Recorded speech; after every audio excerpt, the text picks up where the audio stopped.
Olá, meu nome é Giovana Viana Barros e hoje irei falar sobre os tipos de espectrômetros de massas. O tipo mais comum de espectrômetro de massas utilizado é o analisador de massas quadripolar, mostrado nessa figura. Esse instrumento é mais compacto, de menor custo e mais robusto do que a maioria dos outros tipos de espectrômetros de massas. Apresenta ainda a vantagem de altas velocidades de varredura, permitindo a obtenção de espectros de massas em menos de 100 milissegundos.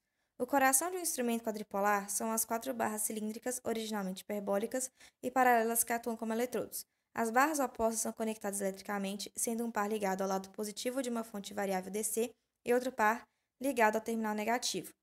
Além disso, potenciais AC de radiofrequência variável, que estão 180 graus fora de fase, são aplicados a cada par de barras. Para obter um espectro de massas com esse dispositivo, os íons são acelerados para o espaço entre as barras por uma diferença de potencial de 5 a 10 volts.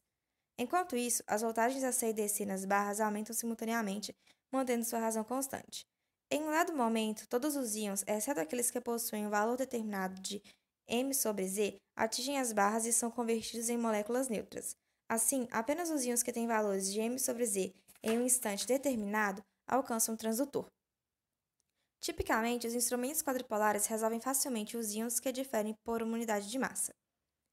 Para entender a capacidade de filtragem de um quadrupolo, é necessário considerar o efeito dos potenciais AC e DC sobre a trajetória dos íons à medida que eles passam pelo canal entre as barras. Seja um par de barras positivas no plano XZ, como mostrado nesta figura.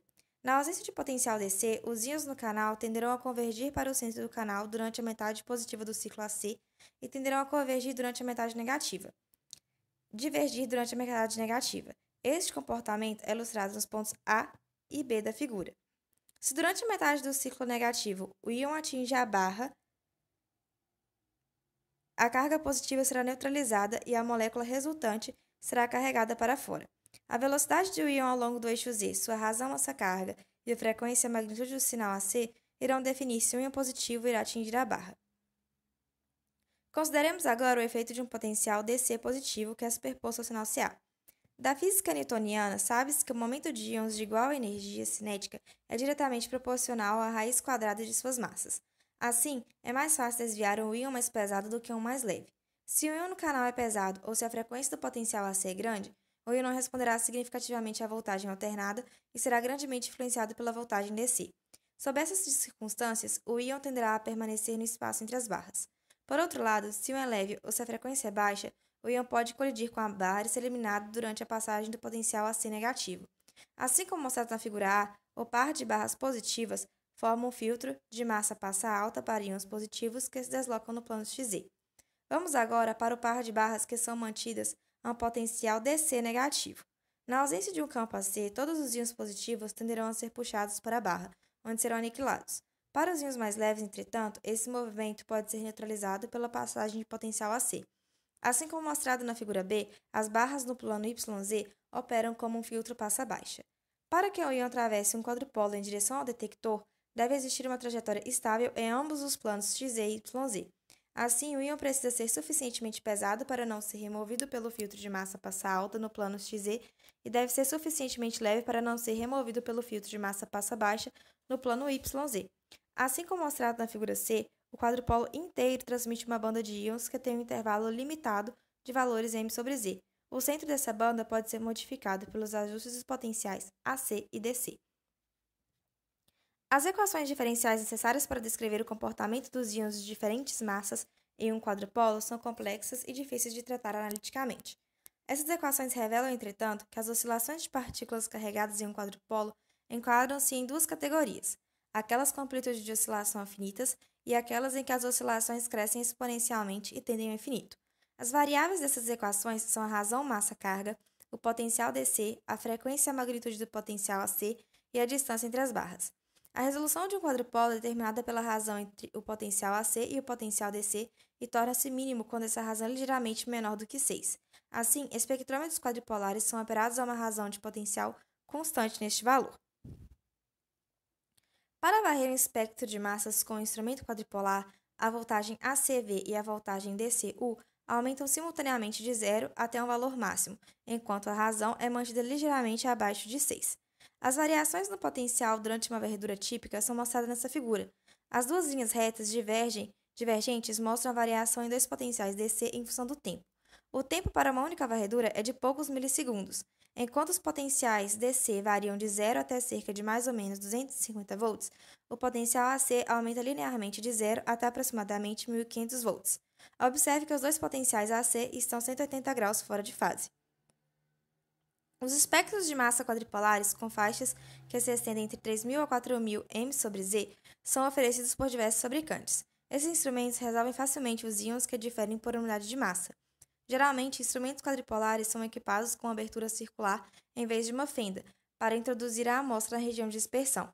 Essa abertura proporciona o transporte de uma maior quantidade de amostra do que aquele tolerado pelos instrumentos de setor magnético, nos quais a resolução está inversamente relacionada com a largura de fenda. Vamos agora analisar os analisadores de massa de tempo de voo. Nos instrumentos tipo tempo de voo TOF, os íons positivos são produzidos periodicamente pelo bombardeamento de amostra com breves pulsos de elétrons, íons secundários ou fótons gerados por o laser. Esses pulsos têm tipicamente uma frequência de 10 a 50 kHz e um tempo de vida de 0,25 milissegundos. Os íons produzidos dessa maneira são então acelerados por um pulso de campo elétrico de 10 a terceira a 10 a quarta volts, que tem a mesma frequência que o pulso de ionização, mas que está atrasado em relação a ele. As partículas aceleradas passam por um tubo de deriva livre de campo de cerca de 1 metro de comprimento. Como todos os íons que entram no tubo têm em condições ideais a mesma energia cinética, suas velocidades no tubo devem variar inversamente com suas massas e as partículas mais leves chegam ao detector antes das partículas mais pesadas. Tempos de voos típicos estão na faixa de microsegundos para um tubo de voo de 1 metro. O transdutor é um espectrômetro de massas de tempo de voo, geralmente é um multiplicador de elétrons, cuja saída é exibida pelas placas de deflexão vertical de um osciloscópio e cuja varredura horizontal é sincronizada com o acelerador de pulsos. Uma visão instantânea do espectro de massas aparece na tela do osciloscópio. Como os tempos de voo típicos são da ordem de microsegundos, a aquisição dos dados digitais necessita de dispositivos eletrônicos extremamente rápidos. As variações nas energias dos íons e nas posições iniciais causam alargamento dos picos que geralmente limitam a resolução que pode ser atingida. Do ponto de vista de resolução e da reprodutibilidade, os instrumentos equipados com analisadores de massas de tempo de voo não são tão satisfatórios como aqueles com analisadores magnéticos ou com quadrupolos. Por exemplo, os espectrômetros de massas com ICP-TOF, quando comparados com sistemas de quadrupolos, são tipicamente uma ordem de magnitude mais pobre em relação à sensibilidade e aos limites de detecção. Entretanto, diversas vantagens reduzem parcialmente essas limitações, incluindo a simplicidade, a robustez, a facilidade de acesso à fonte de íons, o intervalo de massas praticamente ilimitado e a alta velocidade de aquisição dos dados. Diversos fabricantes oferecem instrumentos de tempo de voo, mas eles são menos utilizados do que os espectrômetros de massa quadripolar.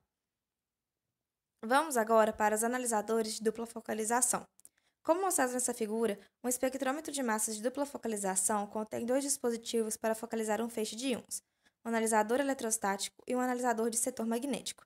Nesse instrumento, os íons da fonte são acelerados através de uma fenda na direção de um campo eletrostático radial, que focaliza um feixe de íons que tem energias cinéticas semelhantes, até uma segunda fenda que leva a um campo magnético radial.